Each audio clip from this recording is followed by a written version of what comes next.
pada pertemuan kali ini kita akan membahas bagaimana cara pemeriksaan pada sistem penerangan sepeda motor. Nah, sebelumnya Pak Guru sarankan pada saat kondisi saat ini kita masih dalam keadaan pembelajaran di rumah atau daring. Jadi Pak Guru mohon anak-anak jaga kesehatan dan ikuti protokol kesehatan, jaga jarak dan gunakan masker ya. Nah, pada pembelajaran kali ini langsung saja Pak Guru akan menjelaskan, tetapi sebelum kita masuk ke materi, Pak Guru akan menjelaskan keselamatan kerja dalam bekerja ya. Jadi sangat perlu keselamatan dalam bekerja karena kenapa? K3 ini sangat penting. Kalau kalian tidak mematuhi kesehatan dan keselamatan kerja, bisa jadi celaka. Untuk itu kalian harus perhatikan K3-nya. K3 yang kita gunakan pada perbaikan ini minimal sarung tangan. Ini sarung tangan ini sangat penting untuk melindungi tangan, entah itu dari arus listrik atau benda-benda tajam. Kemudian ada sepatu safety.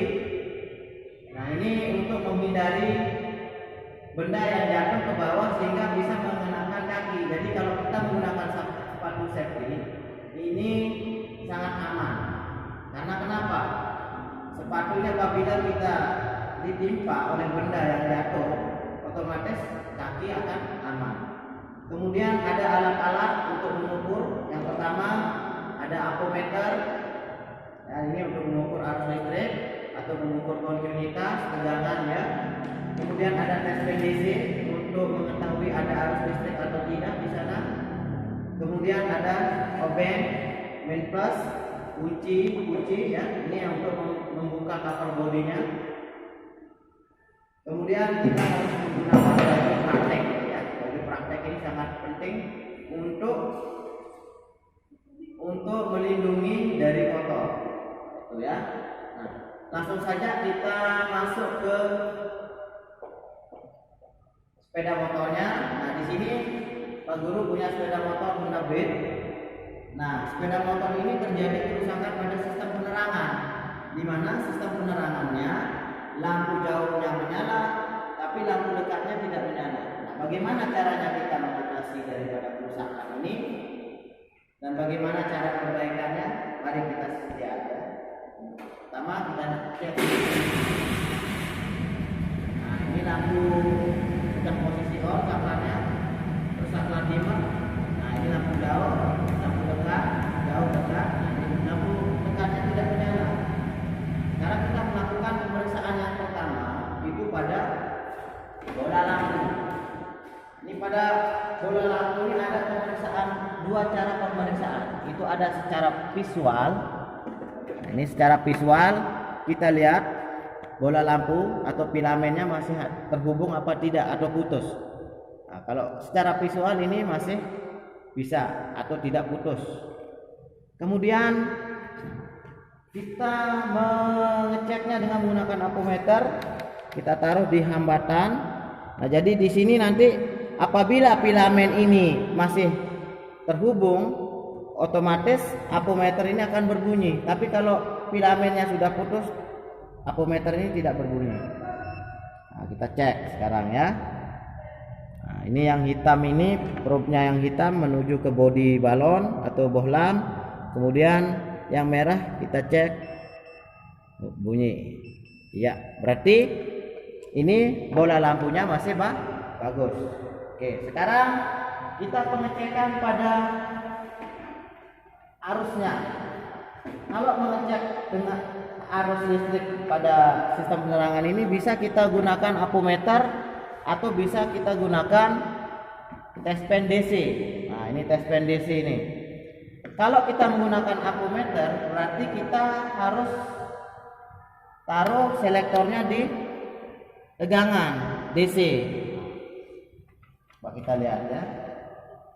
Kita taruh selektornya, kita buka dulu soketnya. atau bisa dari fittingannya ini kita ubah posisi. Ini kita lihat ya. Nah, jadi yang hitam itu masuk ke body atau negatif, yang merah menuju ke kabel. Nah, di sini untuk lampu jauh itu warna kabelnya biru, lampu dekat warna kabelnya putih. Nah, ini ya. Ini posisi saklar harus on dan bola lampu. Sekarang kita melakukan pemeriksaan pada arus listrik. Apakah ada arus listrik yang masuk dari saklar menuju ke fittingan lampu. Nah, di sini pemeriksaan ini kita gunakan apometer atau bisa kita gunakan tespen DC. Nah, yang pertama kita gunakan apometer, itu kita arahkan selektor itu menuju volt, DC volt. Nah, ini DC volt. Kemudian kita hidupkan motor. Nah, di sini ada kabel warna putih dan biru ya. Nah, untuk yang warna biru itu untuk lampu jauh, warna putih itu untuk lampu dekat. Posisi saklar di on kan. Nah, ini ya.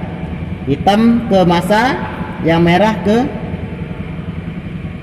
kabel ya. Ini warna biru, ini putih. Nah, ini posisi saklarnya itu posisi posisi saklarnya ini di lampu jauh. Berarti ini lampu jauh hidup. Kalau kita rubah saklarnya, lampu jauh mati, kemudian lampu dekat, lampu jauh menyala dan lampu dekat mati. Nah, berarti ini tidak ada arus listrik.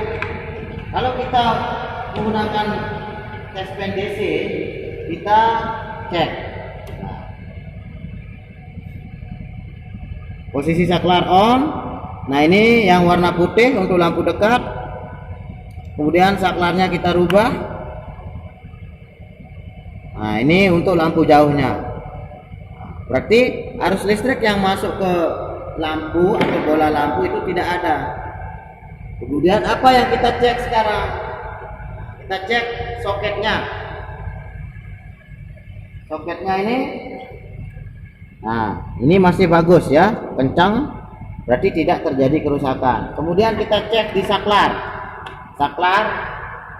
Di saklar ini ada kabel warna putih dan biru juga keluaran dari saklar on off-nya. Kita cek apakah ada arus listrik atau tidak.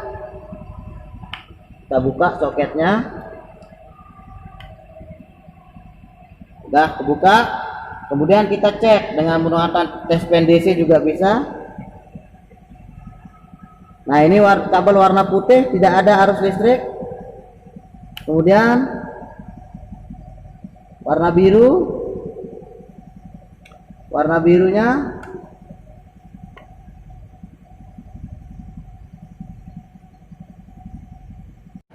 saklar. Nah, bagaimana cara perbaikannya? Konstansi dengan air. Jadi bisa jadi di saklar ini terdapat karatan. Bisa kita semprotkan dengan menggunakan cairan pembersih seperti WD.